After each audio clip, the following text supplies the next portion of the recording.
It's fair to say the writing was on the wall for Stranraer straight from kick-off today. They said they'd have a go at Ibrox, but they'd need the ball to do that. Rangers immediately gained possession. John Brown surged forward, and it was clear the Ibrox men were looking for that early goal. In the end, Ali McCoist's effort flew over the top. The opener came in the 11th minute. Gary Stevens played the ball wide to Kevin Drinkle. He found Ian Ferguson, and his shot found the target. Stranraer's forays upfield were few and far between, but when they did get into good position, their shooting let them down. Rangers shifted up a gear and incredibly scored 5 goals in the last 12 minutes of the first half. McCoist played the ball through to Wilkins, who cleverly got out of Drinkle's way to allow the striker to score. 1 minute later, goal number 3. Gary Stevens' effort was blocked, but John Brown's shot squeezed in under keeper Duffy's body. The fourth was to come from the penalty spot. Walters upended inside the box. McCoist did the rest.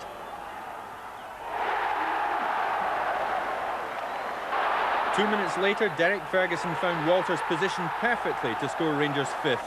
Amid the flurry of goals, Rangers' Ian Ferguson was taken off injured. His replacement, Ian McCall, player-manager Graham Souness organising the substitution.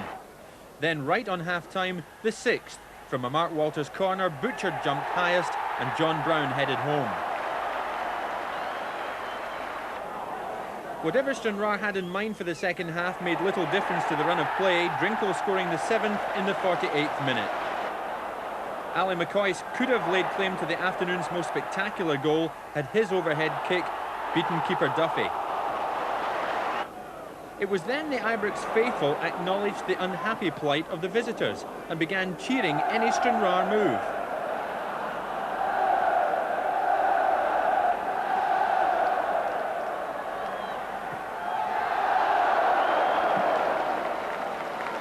Inevitably, the 8th goal came following yet another Mark Walters surge, his shot rebounding to McCoist.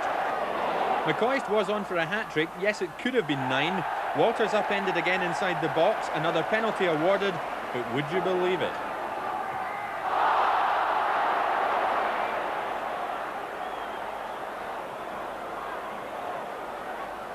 In spite of an 8-0 drubbing then, Stranraer's brave men clearly enjoyed this big-time cup experience. Not surprisingly, Graham Souness enjoyed the day too. We're delighted with it, Jim. Stranraer came here to make life awkward for us.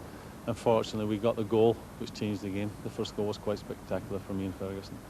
And that changed the game, and after that we settled down and got on with the business and won it in the first half. Well, credit to Stranraer, they kept working. They didn't sit back and try and make it a 0-0. It was entertainment. Obviously, we've come away with all the goals, but it was entertainment at the end of the day. Slight easing off in any way in the second half. I mean, it was 6-0 at half-time. I spoke to him at half-time and tried to impress upon him that it would be professional for them to go out with the same attitude as they've had in the first 45. But it is difficult. I appreciate that. And we didn't slacken off too much. Nothing upset me. Ian Ferguson picked up a knock. What's the latest in that one? He just got a knock on the knee. He's got some stud marks on the knee. It was an accident, and we took him off as a precautionary measure. And Derek Ferguson the same. He said he was feeling one of his hamstrings tighten up a wee bit, so we took him off as a precautionary measure as well. It's been widely reported this week that you've been out in Milan. Just this week. Talking to Dynamo Kiev officials.